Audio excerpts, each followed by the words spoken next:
kita bisa bersilaturahim, kita bisa bermuajahah. Tentunya ini adalah salah satu bagian dari program yang sudah direncanakan oleh PCNU Kabupaten Sukabumi berdasarkan hasil muskercapnya, bahwa ada kegiatan roadshow, ada kegiatan sosialisasi dan juga pembinaan terhadap wilayah-wilayah yang di dalamnya ada MWC. Pembinaan kewilayahan ini tentu dalam rangka mempererat ukhuwah Islamiyah, ukhuwah watoniyah, dan ukhuwah basyariah tentunya, sehingga jalinan kita di tubuh Nahdlatul Ulama tetap kuat meskipun ada gonjang-ganjing sedikit.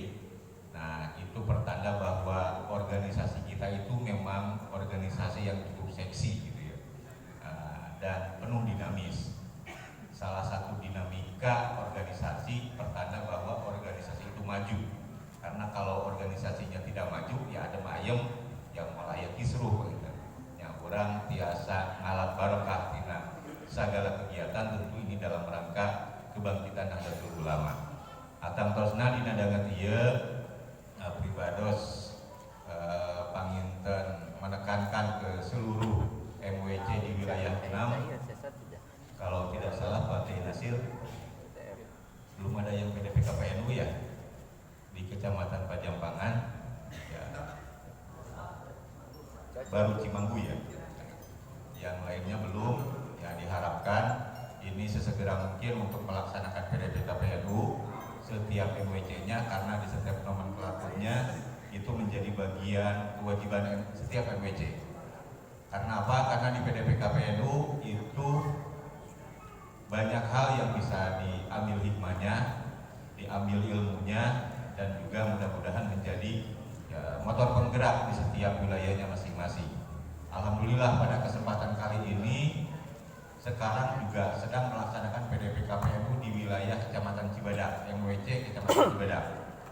Kemarin pembukaan hari Jumat, insya Allah malam ada penutupan. Kita berharap juga dari kecamatan yang ada di wilayah 6 ini juga sesegera mungkin untuk melakukan memobilisasi dari seluruh kader-kader penggeraknya untuk ikut pelaksanaan PDP KPNU, termasuk juga banom-banomnya ya, banom-banom muslimat, fatayat, ansor, ibnu itu juga harus bergerak. Jangan sampai kemudian ayeuna nama anu gerak teh kolot aya budakna cicingeun gitu. Jangan sampai seperti itu. Juga di banom-banom proses pengkaderan harus tetap jalan. Karena apa? Karena estafeta kepemimpinan ke depan kalau tidak diawali dengan banom-banom yang ada di bawah, ini ke depannya juga akan semakin runyam. Artinya banyak PR-PR yang harus dilakukan. Salah satunya hari ini PR kenapa di PCNU ada PDP KPNU ini juga dalam rangka menjawab tantangan-tantangan yang ada, sehingga setiap banom yang sudah melakukan pengkaderan, insya Allah nilai-nilai keorganisasian, nilai-nilai kenuan sudah ada. Tapi ketika masuk NU kemudian tidak melakukan jenjang pengkaderan, ya akhirnya ngawang-ngawang. Dia tidak tahu informasi tentang kenuan, apa yang harus dilakukan, sehingga ada proses PKNU di tahap level PC di tahap NU. Padahal kalau semuanya itu sudah dilakukan, insya Allah di jenjang NU itu tinggal make gitu ya. Nah, jadi kami mengharapkan proses pengkaderan itu tetap jalan, termasuk juga proses ya manajemen organisasinya. Hari ini PBNU menerapkan pola sistem administrasi sudah terpusat ya secara dengan program Digdayanya. Jadi kita melakukan surat itu melalui aplikasi Digdaya, dan hari ini belum sampai ke level bawah, ke level MWC belum. Nah, ini juga ya ada hal-hal yang lain kemudian yang percikan-percikan konflik yang di atas itu juga ada sedikit gangguan di Digdaya, tapi alhamdulillah bisa tercover. Nah, itu dalam proses administrasi sudah serapi itu. Nah, tinggal kemudian di level MWC masing-masing ya harus juga merapikan organisasinya. Jadi sehariahannya ya punten aku pami di NU atau biasa ngawasan pengajian sareng sanes kantena, panginten ngaji organisasi juga perlu.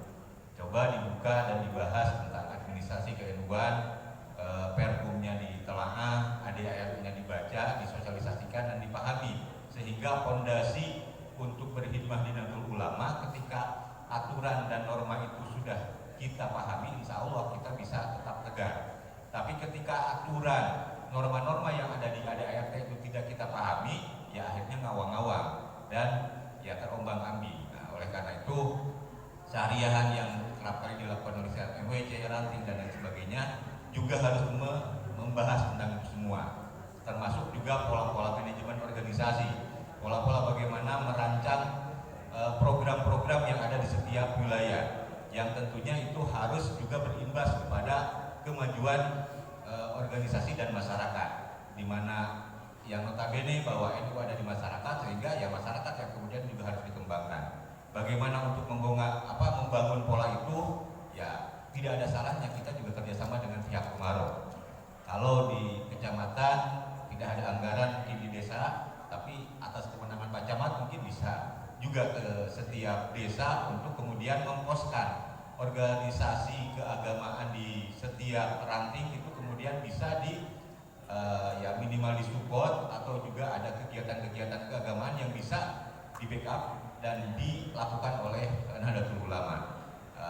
Banyak sesungguhnya program-program yang lain kemudian yang perlu disondingkan, tinggal pihak MPC harus sering berkomunikasi dengan pihak Camatnya, dan juga ranting harus berkomunikasi dengan kades-kadesnya, sehingga jalinan silaturahmi semakin baik, insya Allah kemajuan masyarakat juga akan tercapai.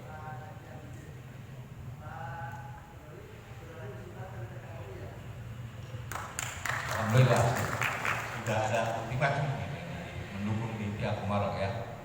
Tinggal mungkin untuk tahun 2026 ya. Siap. Alhamdulillah.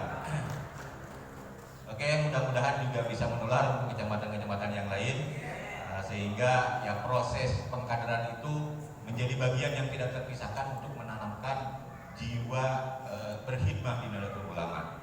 Panginten hal-hal yang lain yang perlu kemudian dilakukan oleh MWC, ya seyogyanya harus sesuai dengan norma-norma yang ada dalam anggaran dasar dan anggaran rumah tangga yang ada di Nahdlatul Ulama.